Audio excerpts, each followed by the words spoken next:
어머니, 이 집에서 나가세요. 며느리가 제 앞에서 이사짐센터 명함을 내밀었습니다. 다음 주까지 짐 싸서 나가시면 돼요. 30년을 살았던 이 집에서 쫓겨나는 순간이었어요. 며느리는 웃고 있었습니다. 어머니, 이 집 이제 저희 거예요. 어머니 명예 아니잖아요. 하지만 며느리는 몰랐죠. 이 집의 진짜 주인이 누구인지, 그리고 제가 누구인지. 이야기는 3년 전으로 거슬러 올라갑니다. 저는 박순자, 65살입니다. 남편과 사별하고 아들 하나를 키웠어요. 평범한 시어머니로 살아왔습니다. 적어도 겉으로는 그렇게 보였죠. 3년 전 아들이 결혼했어요. 며느리 이름은 최수진. 30살 대기업 다니는 커리어 우먼이었습니다. 첫인상부터 뭔가 이상했어요. 어머니는 뭐 하시는 분이세요? 처음 만난 자리에서 며느리가 물었습니다. 응, 그냥 집에 있어. 직업이 없으시구나. 남편분은요? 돌아가셨어. 아, 그럼 연금 받으세요. 며느리의 질문은 계속 제 형편을 캐묻는 거였어요. 조금 받아. 얼마나요? 한 달에 100만 원 정도. 며느리의 표정이 묘하게 변했습니다. 실망한 것 같았어요. 결혼 준비가 시작됐습니다. 어머니, 예단은 얼마 주실 거예요? 며느리가 직설적으로 물었어요. 500 정도 생각하고 있는데. 500? 요즘 시대에? 며느리가 코웃음을 쳤습니다. 우리 친구는 2000 받았는데요. 미안하구나. 형편이 그렇게 넉넉지가 됐어요. 어차피 기대 안 했어요. 며느리가 돌아서며 중얼거렸습니다. 친정도 별로인 것 같더니 시어머니도 별로네. 들으라고 한 말이었어요. 저는 참았습니다. 결혼식 날 며느리 친정 쪽은 화려했어요. 외제차들이 줄지어 들어왔고 하객들 옷차림도 고급스러웠습니다. 반면 우리 쪽은 평범했어요. 저는 작은 한복집에서 산 한복을 입었고 친척들도 수수하게 입고 왔습니다. 저기 신랑 어머니 보이세요? 며느리 친정 쪽 하객들이 수군거렸어요. 한복이 좀 그렇네요. 신랑 집안이 좀 어려운가 봐요. 다 들렸습니다. 하지만 저는 신경 쓰지 않았어요. 신혼집은 강남에 있는 30평대 아파트였습니다. 어머니, 이 집 전세 5억이에요. 며느리가 자랑스럽게 말했어요. 우리 아빠가 전세금 다 내주셨어요. 그렇구나.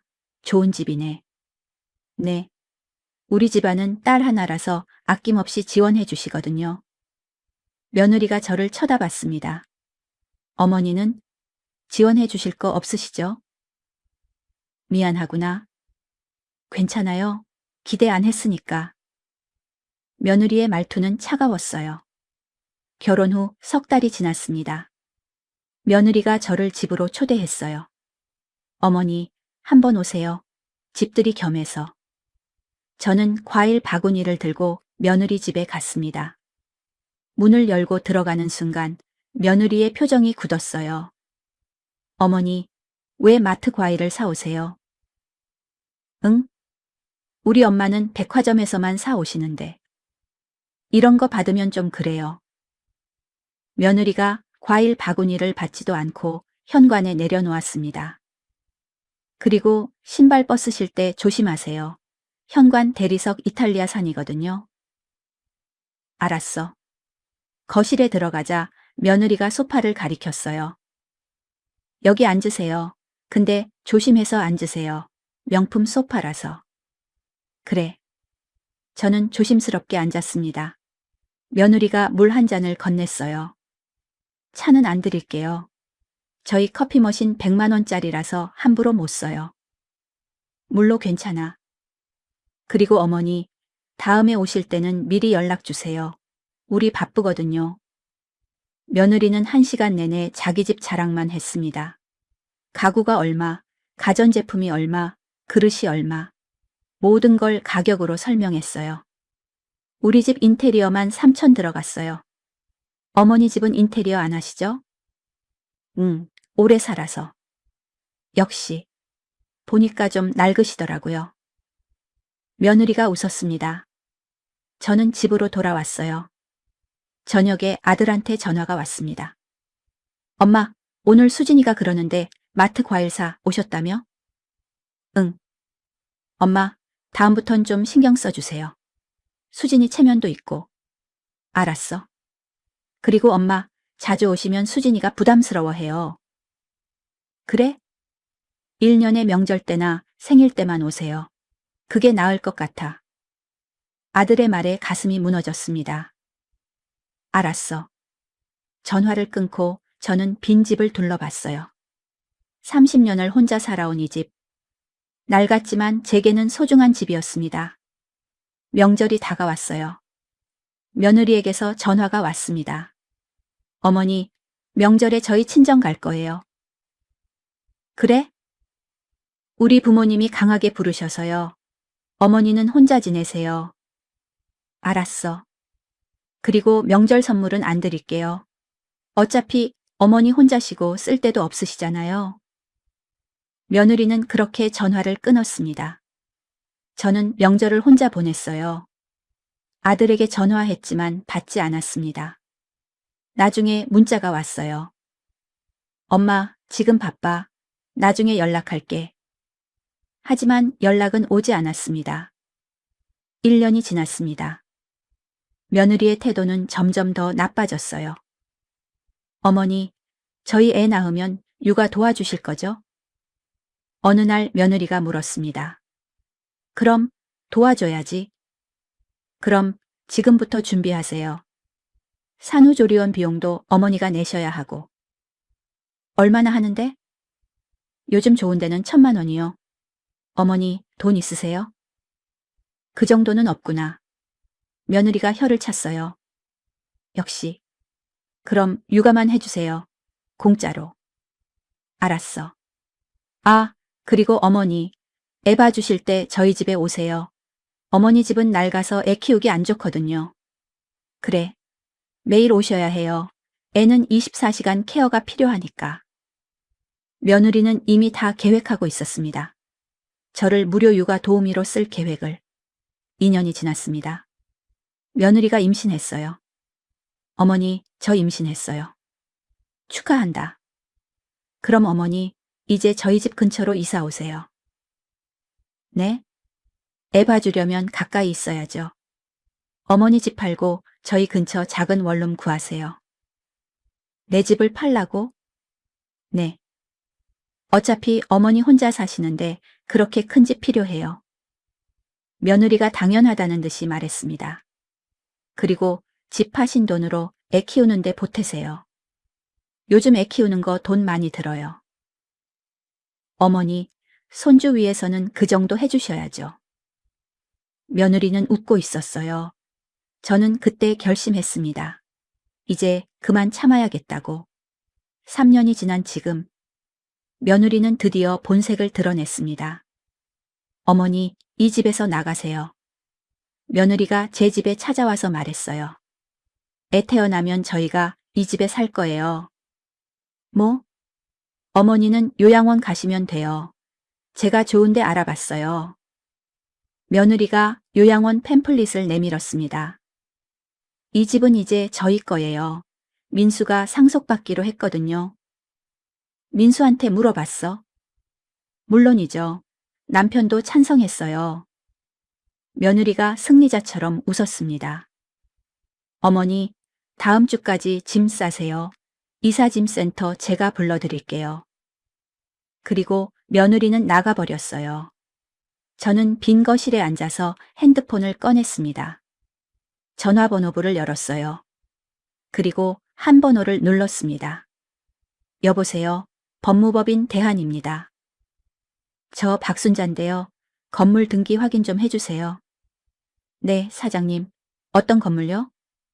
강남구 대치동 124-45번지. 우리 빌라. 아, 그 빌라요? 확인하겠습니다. 전화를 끊고 저는 창밖을 봤어요. 30년을 살았던 이 동네. 며느리는 몰랐습니다. 이 빌라가 제 소유라는 걸.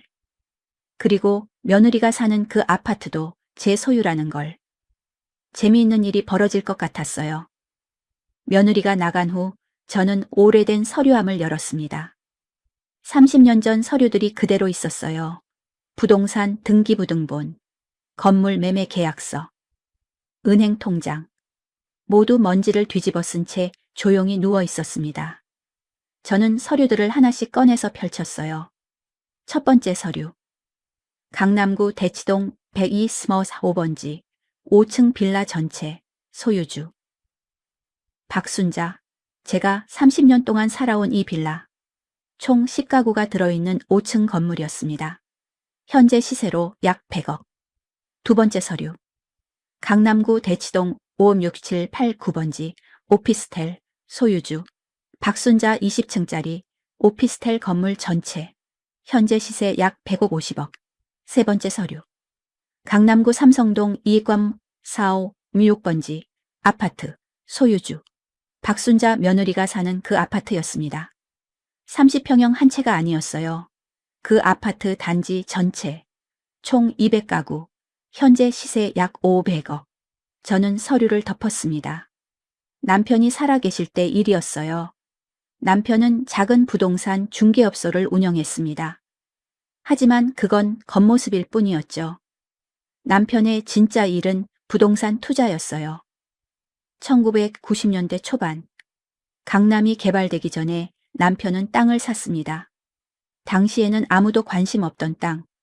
하지만 남편은 알고 있었어요. 이 땅의 가치를. 그렇게 모은 부동산이 지금은 1천억이 넘습니다. 남편이 돌아가시기 전에 말씀하셨어요.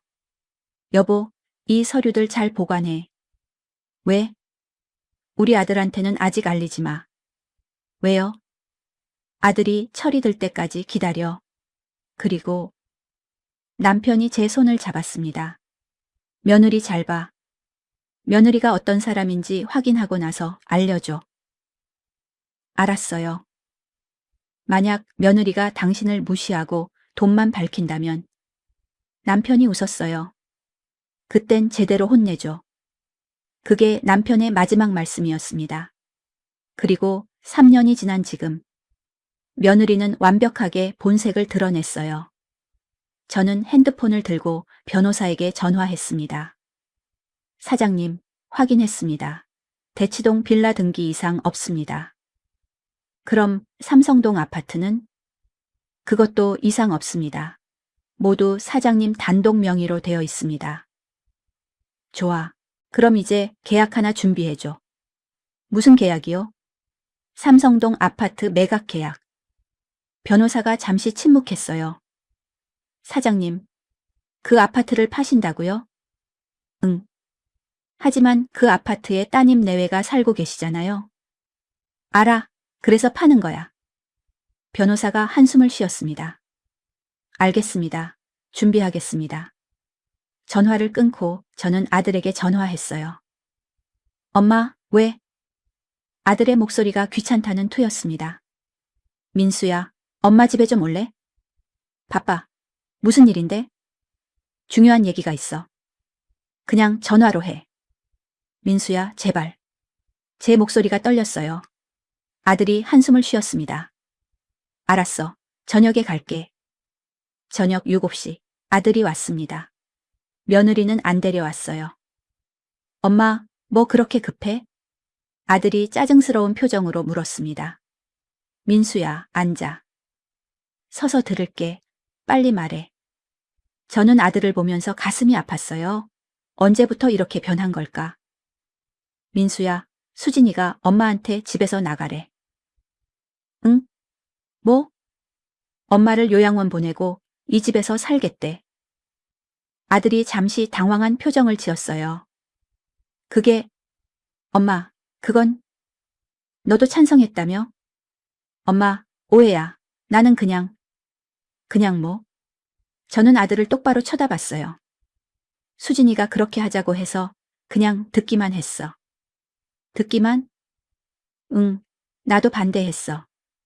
아들이 거짓말을 하고 있었습니다. 며느리가 보낸 문자를 저는 다 봤거든요. 아들 핸드폰을 며느리가 실수로 제게 보낸 거였어요. 여보, 시어머니 설득 잘했어. 고마워. 이제 우리 집이야.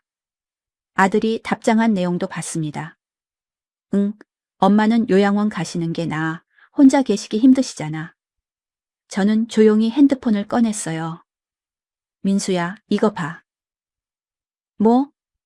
문자를 보여줬습니다. 아들의 얼굴이 하얗게 질렸어요. 엄마, 이건 너도 찬성했잖아. 엄마, 그게 아니라 설명하지 마. 저는 핸드폰을 치웠어요. 엄마는 다 알아. 아들이 고개를 떨어뜨렸습니다. 미안해, 엄마. 뭐가 미안해? 수진이가 시키는 대로 한 것도? 응. 엄마를 요양원 보내려고 한 것도? 그건 아니야. 나는 진짜. 거짓말하지 마. 제 목소리가 높아졌어요. 30년 만에 처음으로 아들에게 소리를 질렀습니다. 엄마는 네가 어떤 아들이 됐는지 다 봤어. 엄마가 얼마나 외로웠는지 알아. 명절 때 혼자 있을 때. 엄마. 수진이네 집에 갈 때마다 얼마나 무시당했는지 알아. 아들이 아무 말도 하지 못했어요. 이제 됐어. 엄마는 결심했어. 뭘? 너한테 상속 안 해. 아들이 고개를 들었어요. 엄마, 그게 무슨. 이 집도 엄마 재산도 아무것도 안 줄 거야. 엄마, 재산이 뭐가 있다고. 저는 서류 뭉치를 꺼냈습니다. 그리고 아들 앞에 던졌어요. 이거 봐. 아들이 서류를 펼쳤습니다. 첫 장을 보는 순간 눈이 커졌어요. 이게 뭐야? 네가 사는 아파트. 엄마 거야. 뭐? 이 빌라도 엄마 거고 오피스텔도 엄마 거야. 아들이 다음 장을 넘겼습니다. 손이 떨리고 있었어요. 엄마, 이게 진짜야? 응. 그럼 엄마가 응. 엄마는 가난하지 않아. 저는 아들을 똑바로 쳐다봤어요. 너희가 사는 아파트 전세금 5억? 그거 수진이 아버지가 낸 거 아니야. 그럼? 엄마가 냈어. 수진이 아버지한테 부탁해서. 아들의 입이 벌어졌어요. 왜 말 안 했어? 너희를 시험한 거야. 수진이가 어떤 사람인지. 그리고 결과는? 저는 냉정하게 말했습니다. 수진이는 돈밖에 모르는 사람이더라. 그리고 넌 그런 아내 말만 듣는 한심한 아들이고. 엄마, 이제 집 나가. 엄마, 나 진짜. 나가. 제 목소리가 거실에 울렸습니다. 아들이 떨리는 몸으로 일어났어요. 엄마, 미안해. 미안하다고 다 되는 게 아니야. 아들이 문 앞에서 멈췄습니다. 엄마, 그럼 우리 집은 다음 주에 매각돼. 뭐? 너희 아파트 엄마가 팔기로 했어. 아들의 얼굴이 창백해졌어요. 그럼 우리는 어디서 살아? 그건 너희 문제야. 엄마, 전세금? 그것도 돌려줘. 수진이 아버지한테 받은 거니까. 저는 차갑게 말했습니다. 일주일 안에 나가. 안 그러면 법적 조치 들어간다. 아들이 믿을 수 없다는 표정으로 저를 쳐다봤어요. 엄마, 진짜야? 응. 아들이 문을 열고 나갔습니다. 계단을 내려가는 발소리가 점점 멀어졌어요. 저는 창문으로 아들이 차 타는 모습을 봤습니다. 핸드폰으로 누군가와 통화하고 있었어요. 아마 며느리겠죠. 30분 후 며느리에게서 전화가 왔습니다. 어머니. 며느리의 목소리가 날카로웠어요. 민수한테 들었어요. 집을 판다고요? 응. 어떻게 그럴 수 있어요? 내 집인데 내가 팔면 안 돼? 하지만 저희가 살고 있잖아요. 며느리가 소리를 질렀습니다. 그럼 나가면 되지. 어머니, 저희 갈 데가 없어요. 그건 너희 문제야. 어머니, 며느리의 목소리가 떨렸어요. 어머니, 제가 잘못했어요. 미안해요. 이제 와서 미안해? 정말이에요. 제가 어머니한테 함부로 했어요. 다시는 안 그럴게요. 며느리가 울먹이기 시작했습니다. 제발, 집 팔지 마세요. 안 돼. 어머니, 3년 동안 나한테 어떻게 했는지 기억나? 저는 차갑게 말했습니다. 마트 과일은 싸구려라고 했지, 내 옷은 낡았다고 했고, 명절 때 나 혼자 두고 너희 친정만 갔지, 나한테 선물 한 번도 안 줬고, 죄송해요. 정말. 그리고 나를 요양원 보내려고 했잖아. 내 집 빼앗으려고. 며느리가 흐느끼기 시작했어요. 어머니, 다시는 안 그럴게요. 제발. 늦었어. 저는 전화를 끊어버렸습니다. 핸드폰이 계속 울렸지만 받지 않았어요. 다음 날 며느리가 직접 찾아왔습니다. 무릎을 꿇고 울면서 빌었어요. 어머니, 제발요. 저희 갈 데가 없어요. 제가 잘못했어요. 진심으로 사과할게요. 진심으로?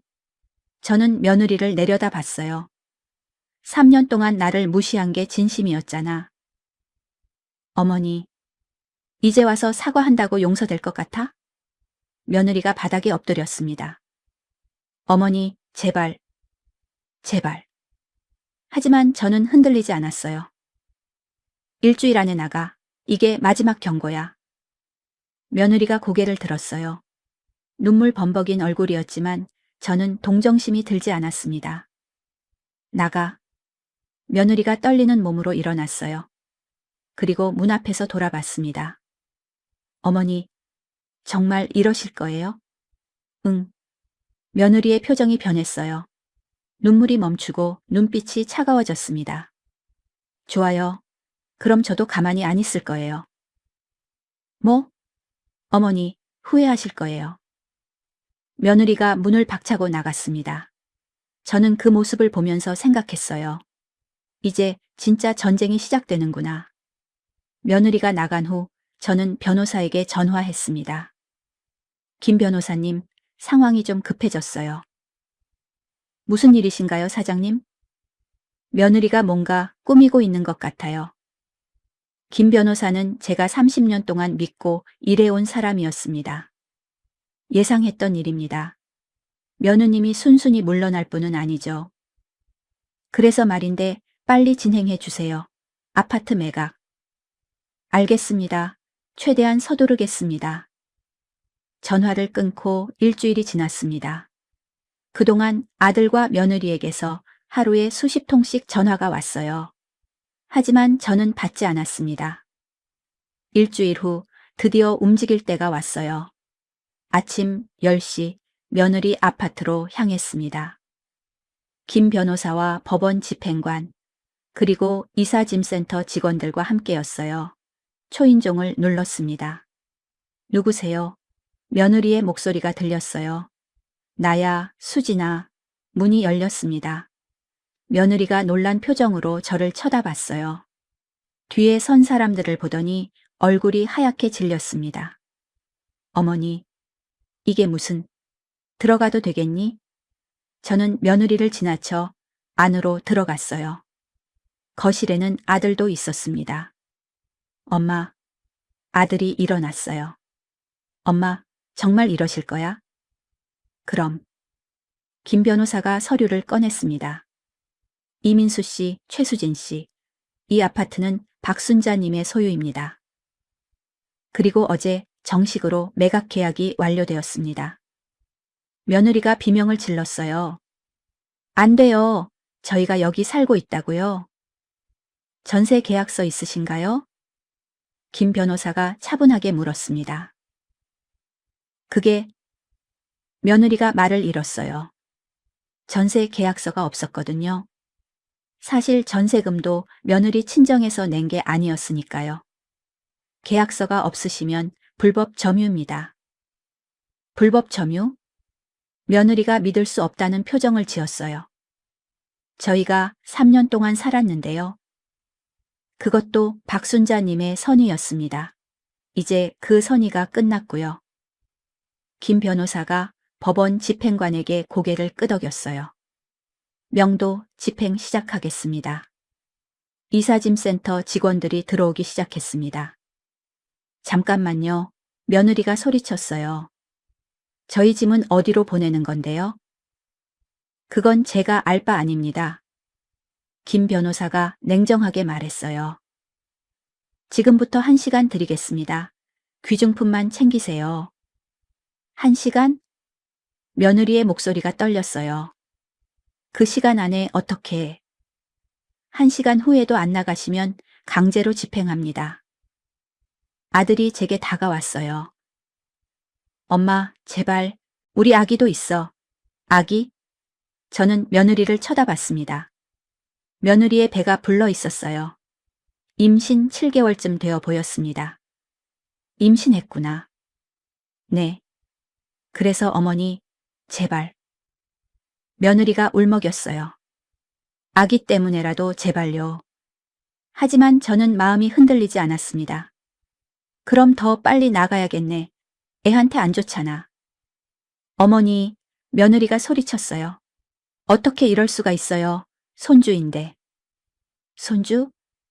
저는 차갑게 웃었어요. 너희가 나를 요양원 보내려고 할 때는 시어머니인 거 기억 못했잖아. 이제 와서 손주 타령하지 마. 저는 돌아서서 나갔습니다. 뒤에서 며느리가 울부짖는 소리가 들렸어요. 하지만 저는 뒤돌아보지 않았습니다. 1시간 후 아들과 며느리는 짐을 싸서 나왔어요. 큰 캐리어 2개가 전부였습니다. 엄마. 아들이 저를 불렀어요. 우리 어디로 가야 해? 모텔이라도 가. 돈이 없어. 그럼 수진이 친정에 가. 며느리가 고개를 떨어뜨렸습니다. 우리 부모님한테는 말 못해요. 왜? 그동안 거짓말했거든요. 어머니가 부자인 줄 알고 자랑만 했어요. 며느리가 울기 시작했어요. 이제 부모님한테 뭐라고 말해요. 저는 아무 말도 하지 않았습니다. 아들과 며느리는 캐리어를 끌고 엘리베이터를 탔어요. 문이 닫히는 순간 며느리가 저를 쳐다봤습니다. 그 눈빛에는 원망과 분노가 가득했어요. 저는 그 눈빛을 똑바로 받아줬습니다. 이틀 후 며느리 친정에서 전화가 왔어요. 여보세요, 사돈 어른이시죠? 며느리 어머니였습니다. 네, 그렇습니다. 수진이한테 들었습니다. 집에서 쫓아내셨다고요? 네. 어떻게 그럴 수가 있어요? 임신한 며느리를. 며느리 어머니의 목소리가 날카로웠어요. 수진이가 어머니한테 뭘 잘못했길래요? 많이 잘못했죠. 저는 차분하게 대답했습니다. 3년 동안 저를 무시하고 괴롭히고 요양원 보내려고 했어요. 그게 무슨 말씀을, 그리고 제 집을 빼앗으려고 했고요. 며느리 어머니가 잠시 침묵했어요. 하지만 그래도 임신한 며느리를 내쫓다니. 그 집 제 겁니다. 제가 누구를 들이고 내보내는 건 제 자유고요. 그리고 말씀드리는데 그 집 전세금 5억? 네. 그거 제가 낸 겁니다. 사돈 어른께서 내신 게 아니에요. 전화 넘어가 조용해졌어요. 수진이가 거짓말했군요. 네. 그리고 그동안 제 명의 카드로 쓴 돈도 많아요. 얼마나요? 한 1억쯤 되려나요? 며느리 어머니가 한숨을 쉬었습니다. 죄송합니다. 사돈 어른. 제가 딸을 잘못 키웠네요. 사과는 필요 없습니다. 그럼 대신 수진 씨가 쓴 돈 갚아주세요. 일주일 안에. 네? 안 그러면 고소하겠습니다. 카드 사기로. 전화를 끊었습니다. 사흘 후 며느리 어머니가 찾아왔어요. 수표를 들고 왔습니다. 사돈 어른 1억입니다. 감사합니다. 저는 수표를 받았어요. 그리고 수진이 좀 용서해 주시면 안 될까요? 며느리 어머니가 조심스럽게 물었습니다.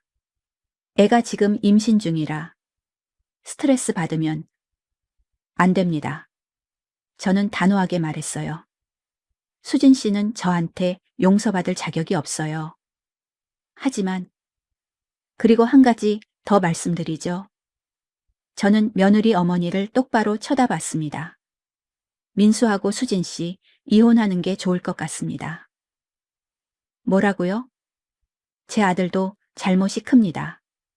그런 아들과 살면 수진 씨만 힘들어요. 며느리 어머니가 놀란 표정을 지었어요.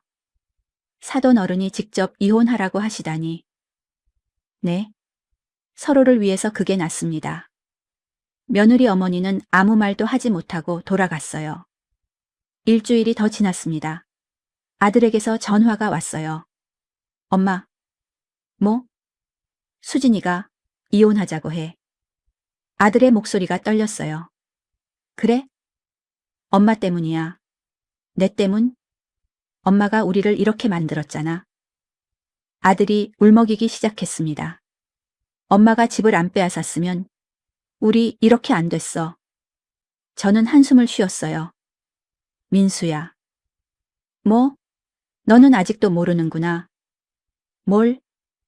네 잘못이 뭔지. 저는 차분하게 말했습니다. 엄마를 3년 동안 무시한 것. 수진이 말만 듣고 엄마 편은 안 들어준 것. 요양원 보내려고 한 것. 엄마 집 빼앗으려고 한 것. 그건 수진이가 시켜서. 수진이가 시키면 다 해? 제 목소리가 차갑게 가라앉았어요. 너는 내 아들이잖아. 엄마보다 아내가 더 중요해? 이제 알겠니? 네가 왜 이렇게 됐는지. 아들이 흐느끼기 시작했습니다. 엄마, 미안해. 정말 미안해. 미안하다고 다 되는 게 아니야. 저는 전화를 끊어버렸습니다. 한 달이 지났습니다. 아들과 며느리는 결국 이혼했어요. 며느리는 친정으로 돌아가서 아이를 낳았다고 들었습니다. 아들은 작은 원룸에서 혼자 살고 있었어요. 어느 날 저녁 아들이 찾아왔습니다. 많이 수척해진 모습이었어요. 엄마, 왜 왔니? 엄마, 나 정말 잘못했어. 아들이 무릎을 꿇었습니다. 용서해줘. 제발. 저는 아들을 내려다봤어요. 민수야. 응. 너 지금 진심으로 뉘우치는 거야? 아니면 다시 엄마 재산 때문에 온 거야? 진심이야. 정말? 응. 나 이번에 깨달았어. 내가 얼마나 나쁜 아들이었는지. 아들이 바닥에 엎드렸어요. 엄마, 다시 한 번만 기회 줘. 저는 한참을 아들을 쳐다봤습니다. 그리고 조용히 말했어요. 일어나. 엄마, 일어나서 일자리부터 구해. 그리고 제대로 된 사람 되어. 그럼 용서해 주는 거야? 아니. 저는 고개를 저었어요. 하지만 기회는 줄게. 네가 진짜로 변한다면. 엄마, 집은 안 돼. 재산도 안 돼. 하지만 네가 힘들 때 밥은 사줄게. 아들의 눈에 눈물이 고였어요. 고마워. 엄마. 그리고 민수야. 응? 다시는 엄마를 무시하지 마. 약속해. 약속할게, 절대로. 아들이 떠난 후 저는 창밖을 봤습니다. 30년을 숨어 살았던 인생. 이제는 당당하게 살 수 있을 것 같았어요. 며느리는 벌을 받았고 아들은 교훈을 얻었습니다. 그리고 저는 이제 자유로웠어요. 아들이 떠나고 3개월이 지났습니다. 아들은 정말로 변하려고 노력하는 것 같았어요. 작은 회사에 취직해서 성실하게 다녔고 일주일에 한 번씩 제게 안부 전화를 했습니다. 엄마, 밥 먹었어? 응, 먹었어. 건강은? 괜찮아. 엄마, 이번 주말에 밥 같이 먹을까? 그래. 조금씩, 아주 조금씩 관계가 회복되고 있었어요. 하지만 평화는 오래가지 않았습니다. 어느 날 오후 낯선 번호로 전화가 왔어요. 여보세요? 박순자 씨 맞으시죠? 남자 목소리였습니다. 누구신데요? 저는 최수진 씨 변호사입니다. 며느리 변호사, 제 가슴이 철렁했어요. 무슨 일이신지? 최수진 씨가 박순자 씨를 상대로 소송을 제기했습니다. 소송? 네. 부당 명도와 정신적 피해에 대한 손해배상 청구입니다. 저는 한숨을 쉬었어요. 결국 이렇게 나오는구나. 금액이 얼마죠? 5억 원입니다. 5억? 네. 임신 중 강제 퇴거로 인한 정신적 충격, 그리고 유산 위기를 겪었다는 내용입니다. 유산 위기? 네. 병원 진단서도 첨부되어 있습니다. 저는 이를 악물었어요. 며느리가 끝까지 가는 모양이었습니다. 알겠습니다. 제 변호사 통해서 연락드리겠습니다. 전화를 끊고 김 변호사에게 연락했어요. 사장님, 예상했던 일입니다. 김 변호사가 차분하게 말했습니다. 최수진 씨가 이렇게 나올 줄 알았어요. 이길 수 있어요? 당연합니다. 우리 쪽이 압도적으로 유리해요. 어떻게? 첫째, 그 아파트는 명백히 사장님 소유입니다. 전세 계약서도 없었고요. 네. 둘째, 최수진 씨가 사장님 카드로 무단 사용한 내역이 있습니다. 1억짜리요? 네.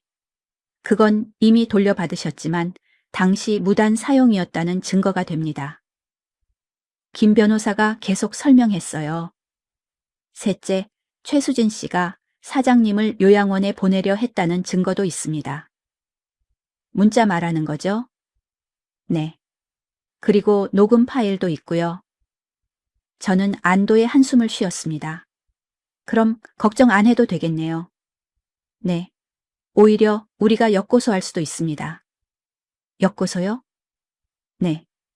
사장님께 정신적 피해를 입혔다는 명목으로요. 저는 잠시 생각했어요. 그건 안 할게요. 왜요? 더 이상 엮이고 싶지 않아요. 그냥 이번 소송만 이기면 돼요. 알겠습니다. 한 달 후 첫 공판이 열렸습니다. 법정에 들어서자 며느리가 보였어요. 배가 많이 불러 있었습니다. 이제 임신 9개월쯤 됐을 거예요. 며느리는 저를 보자 차갑게 쳐다봤습니다. 저도 시선을 피하지 않았어요. 재판이 시작됐습니다. 원고 측 변호인 주장하십시오. 며느리 변호사가 일어났어요. 재판장님, 원고 최수진은 임신 7개월의 몸으로 피고에게 강제로 집에서 쫓겨났습니다. 그로 인해 극심한 정신적 충격을 받았고 유산 위기까지 겪었습니다. 변호사가 진단서를 제출했어요. 이 진단서에 명시되어 있듯이 원고는 당시 입원 치료까지 받아야 했습니다. 재판장이 진단서를 검토했습니다. 피고 측 변호인 반론하십시오. 김 변호사가 일어났어요. 재판장님, 우선 명백히 해야 할 것이 있습니다. 말씀하세요.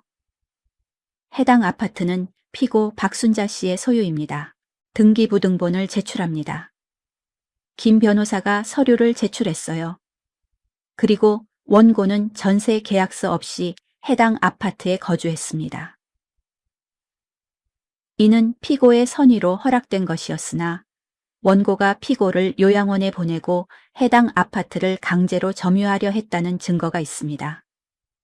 김 변호사가 문자 내용과 녹음 파일을 제출했어요.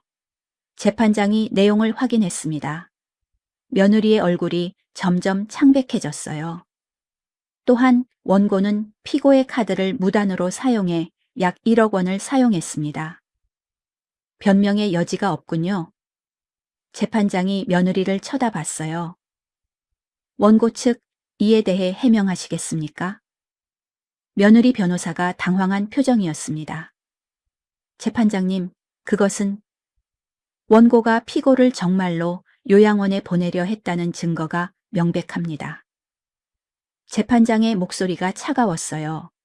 그리고 피고의 재산을 노렸다는 것도 분명해 보이는군요. 이 상황에서 원고가 피해자라고 주장하는 건 설득력이 없습니다. 첫 공판은 우리 측의 압도적인 승리였어요. 법정을 나오면서 며느리가 저를 쫓아왔습니다. 어머니. 저는 걸음을 멈췄어요. 만족하세요? 이렇게 저를 망가뜨려서? 며느리가 울먹이며 말했습니다. 나 망가뜨린 건 너야. 저는 차갑게 대답했어요. 어머니를 요양원 보내려고 했잖아. 내 집 빼앗으려고 했고. 그건 제가 잘못 생각해서. 잘못 생각한 게 아니야. 네 본성이야. 저는 며느리를 똑바로 쳐다봤습니다. 3년 동안 나한테 어떻게 했는지 다 기억해. 마트 과일은 싸구려라고 했지? 명절에 나 혼자 두고 너희 친정만 갔지?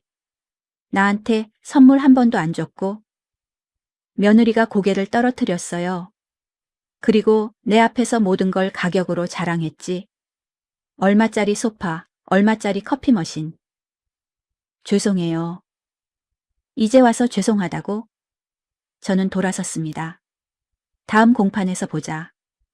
며느리가 뒤에서 울부짖었지만 저는 돌아보지 않았어요. 2달 후 최종 판결이 내려졌습니다. 원고의 청구를 기각합니다. 재판장이 선고했어요. 피고의 재산권 행사는 정당했으며 원고의 주장은 근거가 부족합니다. 며느리가 주저앉았습니다. 그리고 재판장이 며느리를 쳐다봤어요. 원고는 피고에게 정신적 피해를 입혔으므로 위자료 3천만 원을 지급하라. 네? 며느리가 믿을 수 없다는 표정을 지었어요. 제가 돈을 내라고요? 네. 2주 내로 지급하십시오. 재판이 끝났습니다. 저는 법정을 나오면서 김 변호사에게 말했어요. 고생하셨어요. 아닙니다, 사장님. 당연한 결과였습니다. 그래도 고맙습니다. 주차장으로 가는데 며느리가 또 쫓아왔어요. 이번에는 며느리 어머니도 함께였습니다. 사돈 어른, 며느리 어머니가 달려왔어요. 제발 용서해 주세요. 수진이가 잘못했습니다. 제가 딸을 잘못 키웠어요. 며느리 어머니가 고개를 숙였어요. 하지만 이제 곧 아기가 태어납니다. 제발 이혼만은.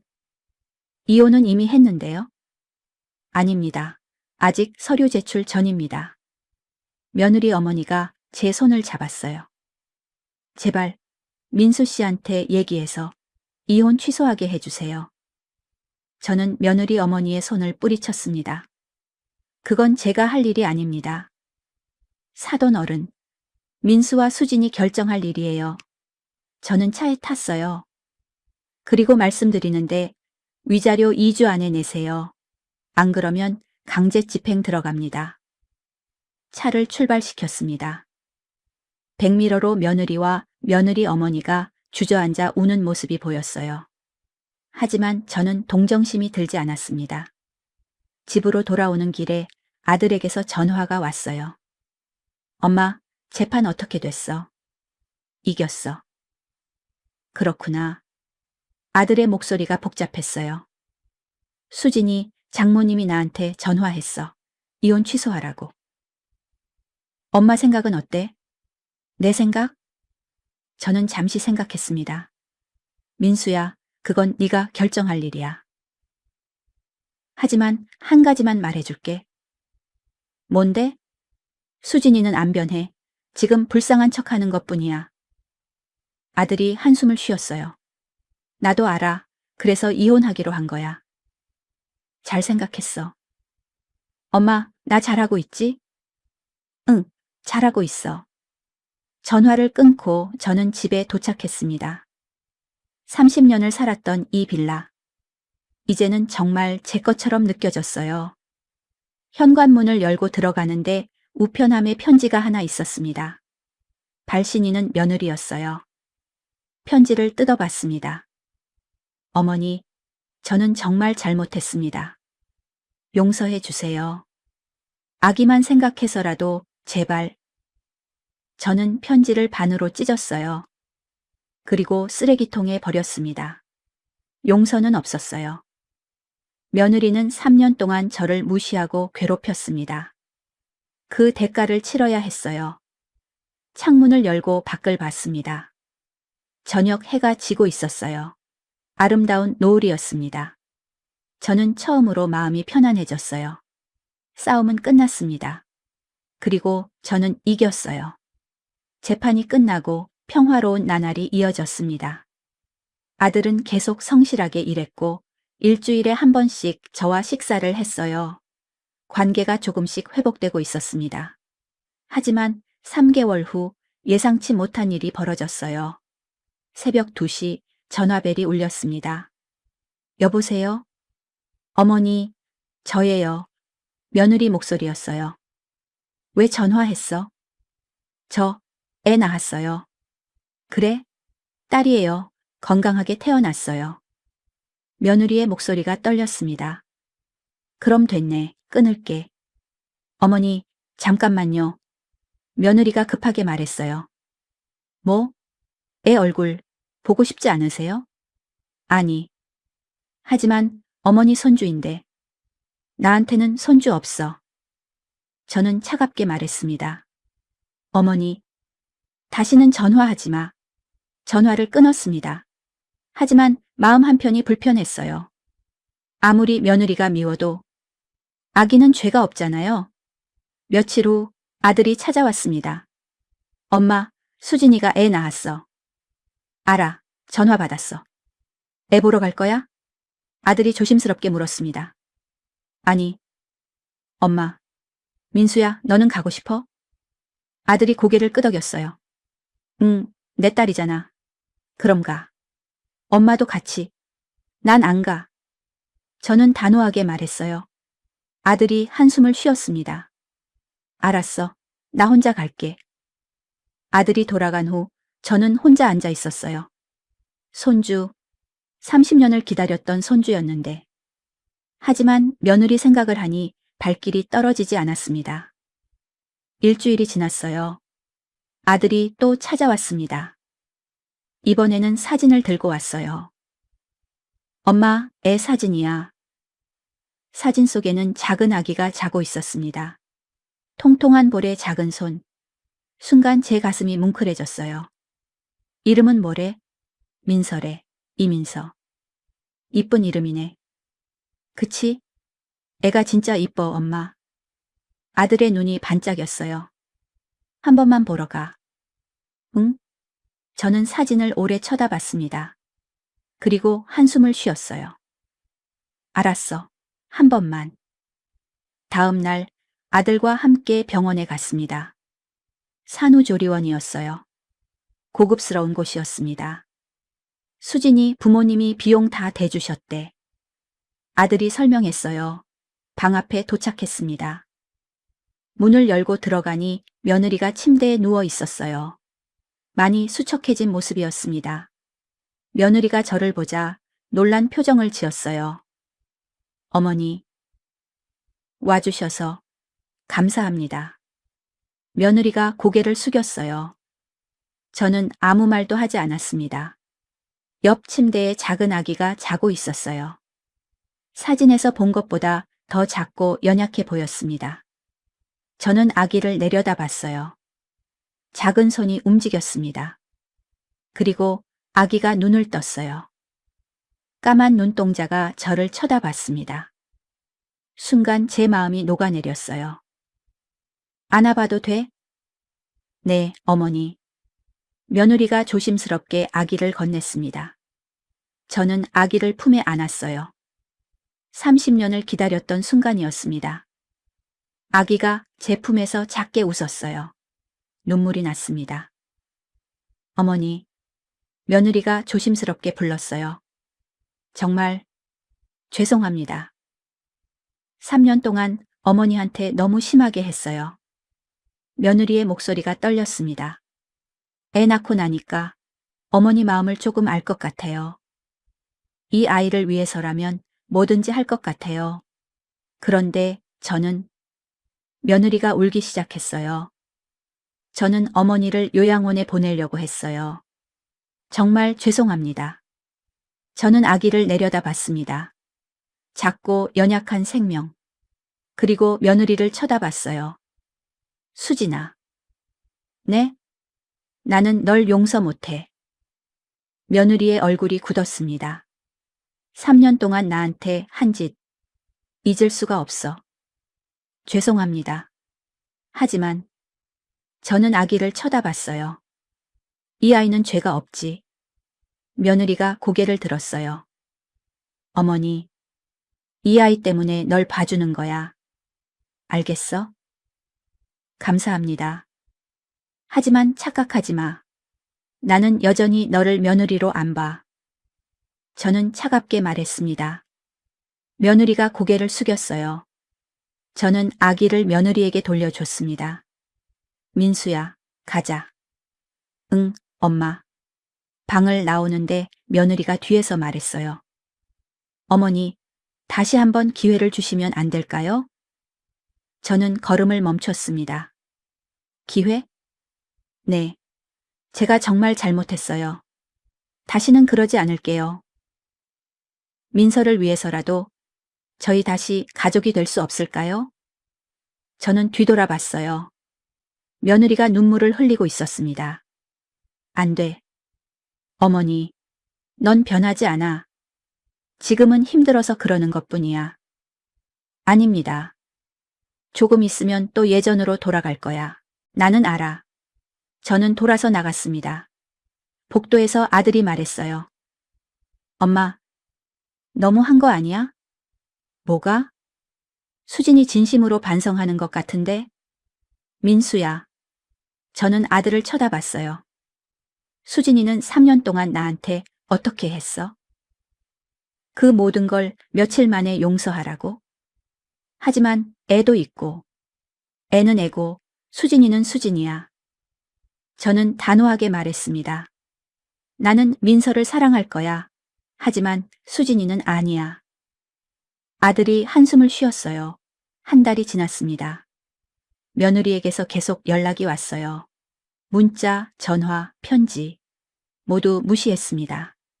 하지만 아기 사진만은 받았어요. 아들이 보내주는 민서 사진. 하루가 다르게 자라는 모습이 신기했습니다. 어느 날 며느리 어머니에게서 전화가 왔어요.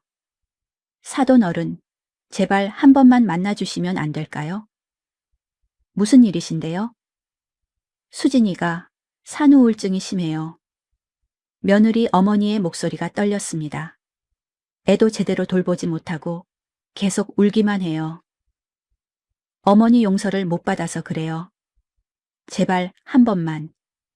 저는 한참을 생각했습니다. 알겠습니다. 만나죠. 며칠 후 며느리네 집으로 갔습니다. 며느리 친정집이었어요. 문을 열고 들어가니 며느리가 소파에 앉아 있었어요. 머리는 산발이고 눈은 충혈되어 있었습니다. 어머니. 며느리가 저를 보자 울음을 터뜨렸어요. 어머니, 죄송해요. 정말 죄송해요. 며느리가 바닥에 엎드렸습니다. 용서해 주세요. 제발, 저 이제 못 살 것 같아요. 저는 며느리를 내려다봤어요. 완전히 무너진 모습이었습니다. 수진아, 일어나. 어머니, 일어나서 애 좀 보여줘. 며느리가 떨리는 몸으로 일어나 아기를 데려왔어요. 민서가 제 품에 안겼습니다. 한 달 만에 보는 손주. 많이 자랐어요. 수진아. 네? 나는 너를 용서할 수 없어. 아직은. 며느리의 얼굴이 절망으로 일그러졌어요. 하지만 저는 잠시 멈췄습니다. 민서 때문에 기회는 줄게. 네? 진짜로 변한다는 걸 보여줘. 시간이 걸리더라도. 며느리가 고개를 들었어요. 그럼 용서해 주시는 거예요? 아니, 아직은 아니야. 저는 단호하게 말했습니다.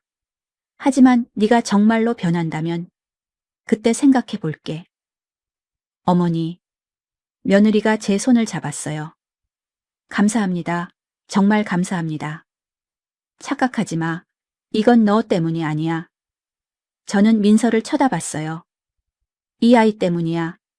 민서가 할머니 없이 자라는 건 싫으니까. 며느리가 눈물을 흘렸습니다. 열심히 할게요. 정말로 변할게요. 그래. 저는 민서를 며느리에게 돌려줬어요. 그리고 산후 우울증 치료받아. 애 키우려면 네가 건강해야지. 네. 알겠습니다. 집으로 돌아오는 길에 아들에게서 전화가 왔어요. 엄마, 수진이네 집 갔다 왔어? 응. 어땠어? 수진이가 많이 힘들어 하더라. 그치? 나도 걱정돼. 아들이 한숨을 쉬었어요. 엄마, 나 수진이랑 다시 만나볼까 해. 뭐? 애 때문에라도 우리 다시 가족이 되는 게 맞는 것 같아. 저는 잠시 말이 없었습니다. 민수야. 응? 그건 네가 결정할 일이야. 하지만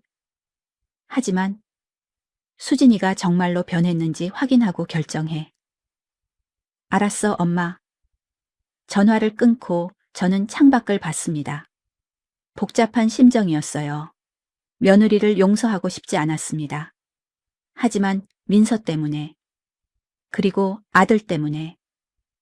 어쩌면 저도 조금씩 마음이 변하고 있는 걸까요? 며느리에게 기회를 준 지 3개월이 지났습니다. 처음 한 달은 괜찮았어요. 며느리는 일주일에 한 번씩 저를 찾아왔고 민서를 보여줬습니다. 어머니, 이번 주에는 민서가 목을 가눴어요. 그래? 빨리 크네.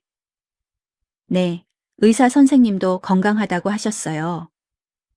며느리는 예전과 달리 겸손했고 조심스러웠어요. 하지만 두 번째 달부터 분위기가 달라지기 시작했습니다. 어머니, 민서 키우는데 돈이 많이 들어요. 며느리가 조심스럽게 말했어요. 분유값, 기저귀값, 병원비. 그래서 조금만 도와주실 수 있으세요? 저는 며느리를 쳐다봤습니다. 얼마? 한 50만 원만. 저는 지갑을 열어 50만 원을 꺼냈어요. 고맙습니다, 어머니. 며느리가 돈을 받아갔습니다. 일주일 후 또 전화가 왔어요. 어머니, 민서 옷 사야 하는데 얼마 필요해? 30만 원만. 저는 또 돈을 줬습니다. 그리고 그 다음 주에도 한 달 만에 총 200만 원이 나갔어요. 세 번째 달이 됐을 때 며느리의 태도가 완전히 변했습니다. 어머니, 저희 집 좀 와보시겠어요? 며느리가 전화했어요. 왜? 그냥 보여드릴 게 있어서요. 며느리네 집에 갔습니다. 문을 열고 들어가니 놀랐어요. 거실에 새 소파가 있었고 벽에는 큰 TV가 걸려 있었습니다. 이거 다 새로 샀어? 네. 민서 키우려면 환경이 좋아야 하잖아요. 며느리가 웃으며 말했어요. 이 소파가 500만 원이고 TV는 300만 원이에요. 제 가슴이 철렁했습니다. 누가 샀어? 저희 부모님이요. 근데 어머니도 조금 보태주시면 안 될까요? 뭐? 저희 부모님만 돈 내시면 좀 그렇잖아요. 어머니도 손주 키우는 건데. 며느리의 말투가 점점 예전으로 돌아가고 있었어요. 얼마 달라는 거야? 한 200만 원만. 200? 네. 적은 돈이잖아요. 어머니 재산 생각하면. 저는 이를 악물었어요. 결국 이렇게 되는구나. 안 돼. 네? 며느리가 놀란 표정을 지었어요. 왜요? 너 지금 다시 변하고 있어. 무슨 말씀이세요? 돈 타러 오는 거잖아. 민서 핑계로. 며느리의 얼굴이 굳었습니다. 어머니, 그게 아니라 나 가볼게. 저는 돌아섰어요. 어머니, 며느리가 제 팔을 잡았습니다. 그럼 100만 원만이라도. 저는 며느리의 손을 뿌리쳤어요. 이제 한 푼도 안 줘. 어머니, 손주 키우는 건데요. 손주 핑계 대지 마. 저는 현관문을 열었어요. 너 결국 안 변했어. 역시 나야. 집으로 돌아오는 길에 아들에게서 전화가 왔습니다. 엄마, 수진이한테 들었어. 뭘? 돈 안 주셨다며? 응. 왜? 민서 키우는 건데. 아들의 목소리가 불만스러웠어요. 민수야, 수진이가 뭐라고 했어? 소파랑 TV 샀는데 어머니가 분담금 안 주신다고. 분담금? 저는 한숨을 쉬었어요. 민수야, 수진이 부모님이 산 거잖아. 내가 왜 돈을 내? 하지만 민서 할머니시잖아요. 그리고 엄마는 돈 많으시잖아요. 그 정도는. 민수야. 저는 차갑게 말했습니다. 너도 결국 돈 때문에 나한테 연락하는 거야? 그게 아니라 3개월 동안 수진이한테 200만 원 줬어. 그것도 모자라? 200? 그렇게 많이 주셨어? 아들이 놀란 것 같았어요. 수진이가 50만 원밖에 안 받았다고 했는데 순간 저는 깨달았습니다. 며느리가 저한테 받은 돈을 숨기고 있었던 거예요. 민수야, 수진이한테 물어봐. 내가 준 돈 어디 갔는지. 알았어. 전화를 끊었습니다. 1시간 후 아들에게서 다시 전화가 왔어요. 엄마, 미안해. 아들의 목소리가 떨렸습니다. 수진이가 거짓말했어. 돈 받은 거 나한테 말 안 하고 혼자 다 썼대. 그래. 엄마, 정말 미안해. 나는 몰랐어. 민수야, 이제 알겠니? 수진이는 안 변해. 저는 한숨을 쉬었어요. 그만 포기해. 수진이랑 다시 만나는 거. 응, 알았어. 며칠 후 며느리에게서 전화가 왔습니다. 어머니, 민수한테 들으셨죠? 응, 죄송해요. 제가 잘못했어요. 며느리의 목소리가 울먹였어요. 그냥 제 용돈이 필요해서. 용돈? 네. 친구들 만나서 커피도 마시고 옷도 사고. 며느리가 솔직하게 말했습니다. 애 키우느라 스트레스 받아서 제 돈도 좀 쓰고 싶었어요. 어머니, 이해해 주시면 안 될까요? 저는 말문이 막혔어요. 수진아. 네? 너 진짜 반성 안 하는구나. 어머니? 애 키우는 게 힘들면 친정 부모님한테 도움받아. 왜 나한테 거짓말하면서 돈을 받아? 그건 어머니가 돈이 더 많으시잖아요. 며느리의 말에 저는 화가 치밀었어요. 다시는 전화하지 마. 어머니, 전화를 끊었습니다. 핸드폰이 계속 울렸지만 받지 않았어요. 다음 날 며느리가 직접 찾아왔습니다. 민서를 안고 왔어요. 어머니, 제발 문 열어주세요. 현관문 앞에서 며느리가 외쳤습니다. 민서 보러 오셨잖아요. 저는 문을 열지 않았어요. 어머니, 제발요. 며느리의 목소리가 점점 커졌습니다. 민서가 어머니 보고 싶어 해요. 하지만 저는 끝까지 문을 열지 않았습니다. 1시간 후 며느리가 포기하고 돌아갔어요. 창문으로 며느리가 민서를 안고 계단을 내려가는 모습이 보였습니다. 민서가 울고 있었어요. 제 가슴이 아팠지만 참았습니다. 일주일 후 며느리 어머니에게서 전화가 왔어요.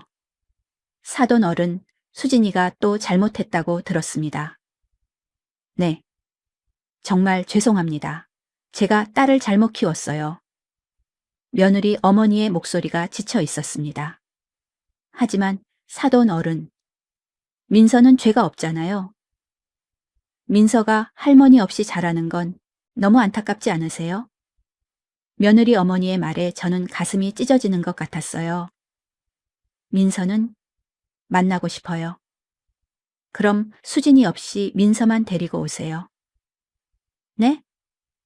수진이는 제 앞에 나타나지 말라고 하세요. 하지만 민서는 일주일에 한 번 데리고 오세요. 며느리 어머니가 잠시 침묵했어요. 알겠습니다. 그렇게 하겠습니다. 다음 주말 며느리 어머니가 민서를 데리고 왔습니다. 사돈 어른, 민서 데려왔습니다. 고맙습니다. 저는 민서를 안았어요. 2달 만에 보는 손주, 많이 자랐습니다. 어머니, 민서를 보면서 며느리 얼굴이 떠올랐어요. 며느리는 결국 변하지 않았습니다. 돈과 자기 욕심만 챙기는 사람. 그런 사람과 다시 가족이 될 수는 없었어요. 하지만 민서는 달랐습니다. 민서는 제 손주. 며느리 때문에 민서를 포기할 수는 없었어요. 사돈 어른, 수진이가 많이 후회하고 있습니다. 며느리 어머니가 조심스럽게 말했어요. 그래도 안 돼요. 그렇겠죠. 며느리 어머니가 한숨을 쉬었습니다. 수진이를 제가 다시 교육하겠습니다. 그리고 언젠가 정말로 변한 모습을 보여드릴게요. 글쎄요. 저는 민서를 쳐다봤어요. 전 더 이상 기대 안 해요. 며느리 어머니가 돌아간 후 저는 민서와 단둘이 있었습니다. 민서가 제 손을 잡았어요. 작고 따뜻한 손. 민서야. 제 눈에서 눈물이 흘렀습니다. 할머니가 너를 지켜줄게. 네 엄마가 어떤 사람이든. 민서가 제 얼굴을 쳐다보며 웃었어요. 순수한 미소였습니다. 저는 민서를 꽉 안았어요. 며느리는 포기했지만 민서는 포기할 수 없었습니다. 이게 제가 할 수 있는 최선이었어요. 민서를 일주일에 한 번씩 만나는 생활이 6개월 동안 이어졌습니다. 민서는 빠르게 자랐어요. 이제 돌이 지나서 걷기 시작했습니다. 할매. 민서가 저를 보면 웃으며 달려왔어요. 제 인생에서 가장 행복한 순간들이었습니다. 하지만 며느리는 여전히 변하지 않았어요. 며느리 어머니를 통해 소식을 들었습니다. 사돈 어른, 수진이가 요즘 클럽에 자주 다닙니다. 클럽요? 네. 애 키운다고 스트레스 받는다면서 밤에 친구들이랑 나간대요. 며느리 어머니의 목소리가 지쳐 있었어요. 민수 씨는 뭐라고 해요? 이혼한 사이라 뭐라고 할 처지가 아니죠. 그렇군요. 그리고 사돈 어른. 며느리 어머니가 망설이다가 말했습니다. 수진이가 요즘 새로 만나는 남자가 있는 것 같아요. 제 가슴이 철렁했어요. 민서는요? 민서는 주로 저희가 키우고 있습니다. 며느리 어머니가 한숨을 쉬었어요. 수진이는 주말에만 와서 잠깐 보고 가요. 사돈 어른, 제가 딸을 정말 잘못 키웠습니다. 전화를 끊고 저는 아들에게 연락했어요. 민수야, 수진이 요즘 어떻게 지내? 엄마가 어떻게 알아? 수진이 어머니한테 들었어. 아들이 한숨을 쉬었습니다. 수진이, 요즘 이상해. 민서도 제대로 안 돌보고. 너는 뭐 하고 있어? 나도 주말마다 민서 보러 가는데. 수진이가 자꾸 나보고 돈 달래. 민서 양육비 명목으로. 근데 그 돈으로 자기가 놀러 다니는 것 같아. 그럼 양육비 안 줘. 그럴 수가 없어, 엄마. 내 딸인데.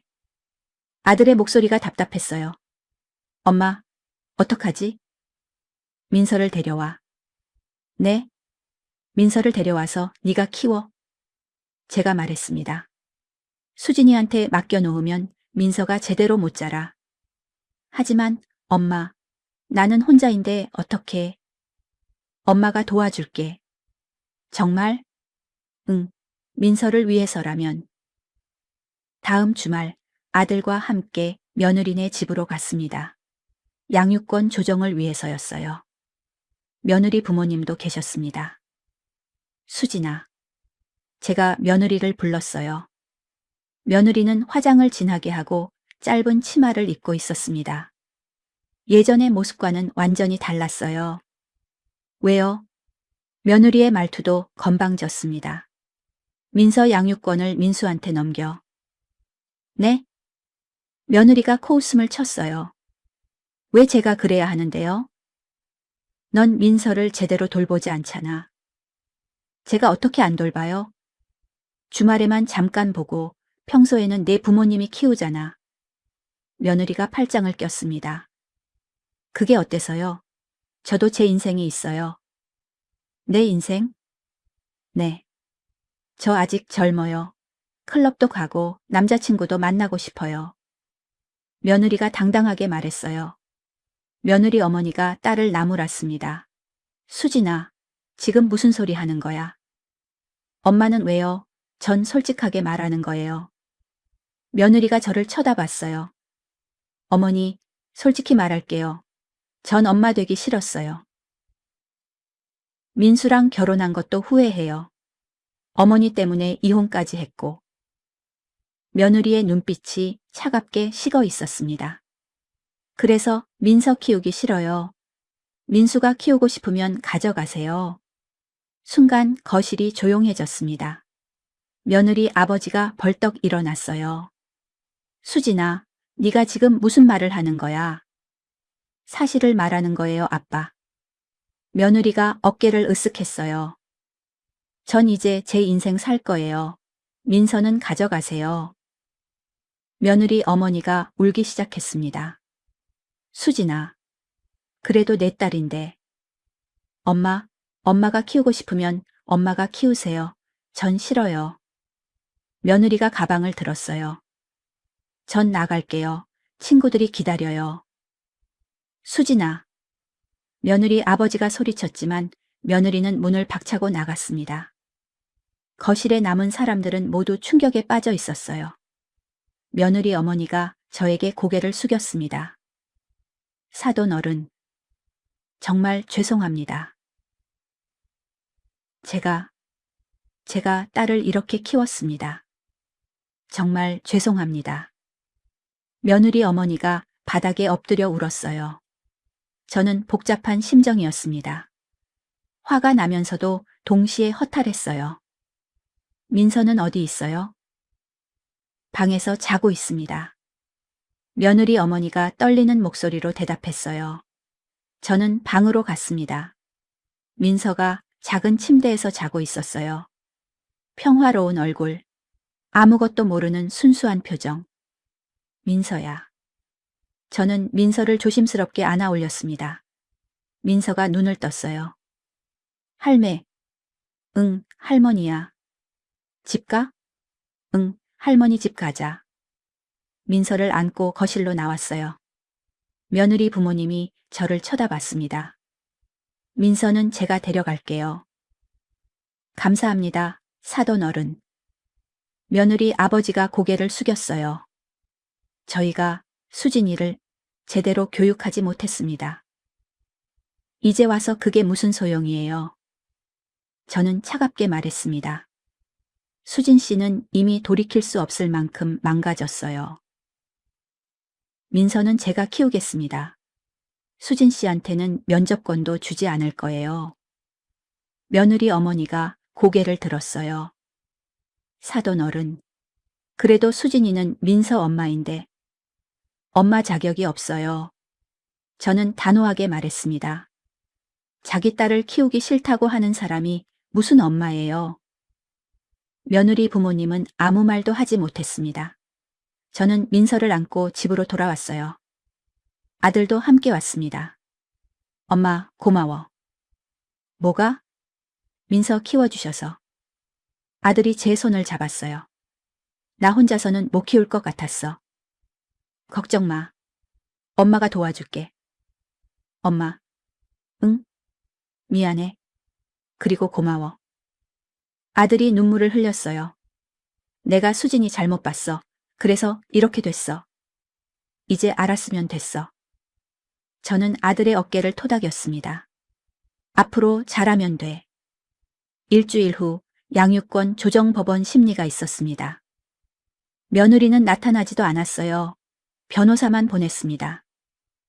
최수진 씨는 양육권을 포기하십니다. 변호사가 서류를 제출했어요. 그리고 면접권도 포기하십니다. 판사가 서류를 검토했습니다. 최수진 씨 본인이 직접 출석하지 않았는데 이게 정말 본인 의사가 맞습니까? 네, 판사님, 확인했습니다. 알겠습니다. 판사가 한숨을 쉬었어요. 그럼 이민서 양의 양육권은 친부 이민수 씨에게 전부 귀속됩니다. 감사합니다, 판사님. 아들이 고개를 숙였어요. 법원을 나오면서 아들이 말했습니다. 엄마, 나 열심히 일해서 민서 잘 키울게. 그래. 그리고, 응? 엄마가 없었으면 나 어떻게 됐을지 몰라. 아들이 저를 안아줬어요. 고마워, 엄마. 사랑해. 제 눈에서 눈물이 흘렀습니다. 나도 사랑해, 민수야. 그날 밤 저는 민서를 재우면서 생각했어요. 며느리와의 3년, 힘들고 괴로웠던 시간들. 하지만 그 시간이 있었기에 지금의 제가 있었습니다. 그리고 민서가 있었고요. 할매. 민서가 잠결에 중얼거렸어요.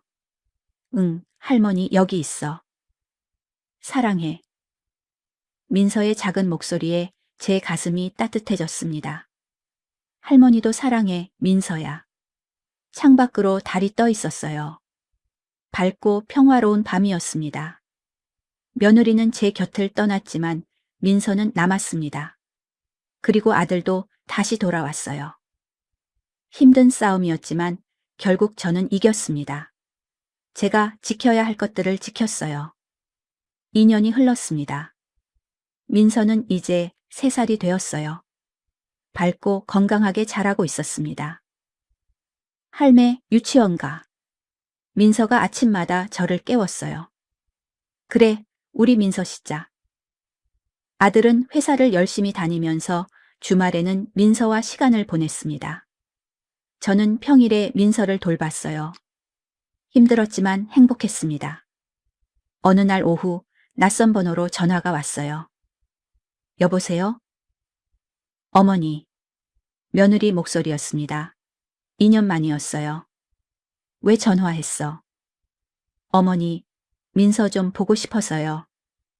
며느리의 목소리가 떨렸습니다. 안 돼. 어머니, 제발 한 번만. 너 양육권도 포기하고 면접권도 포기했잖아. 법적으로도 민서 볼 권리 없어. 알아요. 하지만 며느리가 울먹이기 시작했어요. 저 많이 후회하고 있어요. 이제 와서? 네. 정말 제가 미쳤었어요. 며느리가 흐느꼈습니다. 민서 생각하면 밤에 잠도 못 자요. 제발 한 번만. 안 돼. 다시는 전화하지 마. 전화를 끊었습니다. 하지만 그 후로도 며느리는 계속 전화했어요. 일주일에 한 번씩, 한 달에 한 번씩. 저는 한 번도 받지 않았습니다. 6개월이 지났습니다. 며느리 어머니에게서 전화가 왔어요. 사돈 어른. 네. 수진이가 많이 달라졌습니다. 그래요? 클럽도 안 가고 남자친구도 헤어지고 요즘은 집에서 육아 공부만 해요. 며느리 어머니의 목소리가 간절했어요. 민서 사진만 보면서 울고 정말 후회하고 있습니다. 사돈 어른, 딱 한 번만 민서 보게 해주시면 안 될까요? 저는 한참을 생각했습니다. 민서한테 물어볼게요. 네? 민서가 엄마 보고 싶다고 하면 만나게 해줄게요. 하지만 민서가 싫다고 하면 안 돼요. 감사합니다. 정말 감사합니다. 전화를 끊고 저는 민서를 불렀어요. 민서야. 응, 할매. 민서. 엄마 보고 싶어? 민서가 고개를 갸우뚱했습니다. 엄마? 응. 민서 낳아준 엄마. 민서는 잠시 생각하더니 고개를 저었어요. 싫어. 왜? 엄마 나쁜 사람이야. 할매가 그랬어. 제 가슴이 아팠습니다. 민서는 엄마 얼굴도 기억하지 못했어요. 2년 동안 한 번도 보지 못했으니까요. 민서야, 그래도 엄마는 엄마야. 싫어. 난 할매랑 아빠만 있으면 돼. 민서가 제 품에 안겼습니다. 저는 며느리 어머니에게 전화했어요. 민서가 싫다고 하네요. 그렇군요. 며느리 어머니가 한숨을 쉬었습니다. 당연한 거겠죠. 2년 동안 한 번도 못 봤으니. 죄송합니다. 아닙니다. 사돈 어른. 저희 잘못이죠. 1년이 더 지났습니다. 민서는 4살이 되었어요. 유치원에서 친구들도 많이 사귀고 밝게 자라고 있었습니다. 할매, 오늘 유치원에서 엄마 그리기 했어. 민서가 그림을 보여줬어요. 누구 그렸어? 할매. 민서의 그림 속에는 제가 그려져 있었습니다. 민서한테 할매가 엄마야. 제 눈에서 눈물이 났어요. 그래. 할머니가 민서 엄마지. 어느 날 저녁 아들이 집에 왔을 때 조심스럽게 말했습니다. 엄마, 나 재혼 생각 중이야. 재혼? 응, 회사에서 만난 사람인데 괜찮은 사람이야. 민서는? 민서도 좋아해. 이모라고 부르면서 잘 따라. 아들이 웃었어요. 다음 주에 우리 집에 올 건데 엄마도 만나볼래? 그래. 다음 주 아들의 새 여자친구를 만났습니다. 이름은 정미라, 35살이었어요. 초등학교 선생님이라고 했습니다. 어머님, 처음 뵙겠습니다. 미라 씨가 공손하게 인사했어요. 반가워요. 민서 정말 예쁘네요. 민수 씨한테 많이 들었어요. 민서 잘 챙겨줄 수 있어요? 제가 직설적으로 물었습니다. 네, 어머님. 제가 아이들을 좋아해서요. 미라 씨가 진심 어린 표정으로 대답했어요. 민서를 제 딸처럼 키우겠습니다. 저는 미라 씨를 한참 쳐다봤어요. 진심이 느껴졌습니다. 잘 부탁해요. 감사합니다, 어머님. 6개월 후 아들이 재혼했습니다. 소박한 식으로 가족들만 모였어요. 민서가 미라 씨 옆에 서서 웃고 있었습니다. 미라, 이모 예뻐. 민서도 예뻐. 미라 씨가 민서를 안아 올렸어요. 그 모습을 보면서 저는 안심이 되었습니다. 민서에게 좋은 엄마가 생긴 것 같았어요. 결혼식이 끝나고 집으로 돌아오는 길. 며느리 어머니에게서 또 전화가 왔습니다. 사돈 어른. 수진이가 민수 씨 재혼 소식 들었습니다. 그래요? 많이 울었어요. 자기가 다 망쳤다고. 며느리 어머니의 목소리가 슬펐어요. 이제 정말 끝이구나. 그렇게 말하더군요. 사돈 어른, 그동안 정말 죄송했습니다. 됐어요. 이제 그만하세요. 네, 안녕히 계십시오. 전화가 끊어졌습니다. 그게 며느리네 집안과의 마지막 연락이었어요. 1년이 더 지났습니다. 민서는 이제 5살. 유치원에서 가장 밝은 아이가 되었습니다. 할매, 오늘 선생님이 칭찬했어. 우리 민서 대견하네. 그리고 미라 엄마가 케이크 만들어줬어. 민서는 이제 미라 씨를 엄마라고 불렀어요. 자연스럽게. 아무 문제 없이. 할매, 나 행복해. 민서가 제 품에 안기며 말했어요. 할매 있고 아빠 있고 미라 엄마 있어서 좋아. 저는 민서를 꽉 안았습니다. 할머니도 행복해, 민서야. 저녁에 혼자 앉아서 지난 5년을 돌아봤어요. 며느리와의 악연, 힘들고 괴로웠던 시간들. 하지만 그 시간이 있었기에 지금이 있었습니다. 민서를 지켜냈고 아들도 제대로 된 가정을 꾸렸어요. 창문을 열었습니다. 서울 야경이 반짝이고 있었어요. 이 빌라, 이 동네, 이 모든 것. 30년 전 남편과 함께 일궈낸 것들. 그리고 지금은 제가 지켜낸 것들. 여보, 저는 하늘을 쳐다보며 남편을 불렀어요. 우리 잘했지? 바람이 불었습니다. 남편이 대답하는 것 같았어요. 잘했어. 정말 잘했어. 저는 미소를 지었습니다. 다음 날 아침 민서가 유치원 가기 전에 말했어요. 할매, 나 커서 뭐 될까?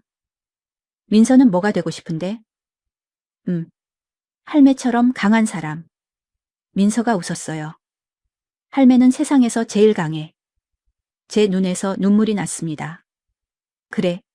할머니처럼 강하게 자라. 응. 그리고 나쁜 사람들한테 절대 안 질 거야. 민서가 주먹을 불끈 쥐었어요. 저는 민서를 안아주었습니다. 며느리는 제 인생에서 가장 힘든 시련이었어요. 하지만 그 시련을 이겨냈습니다. 제 방식으로, 제 힘으로.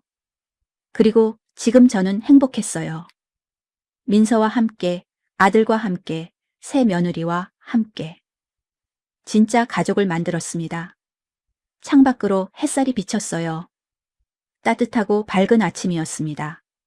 새로운 하루가 시작되었어요. 그리고 저는 준비되어 있었습니다. 어떤 일이 와도 이겨낼 수 있다는 자신감. 그게 지난 5년이 제게 준 선물이었어요. 할매, 가자. 민서가 제 손을 잡았습니다. 그래, 가자. 저는 민서와 함께 문을 열고 나갔어요. 밝은 아침 햇살 속으로.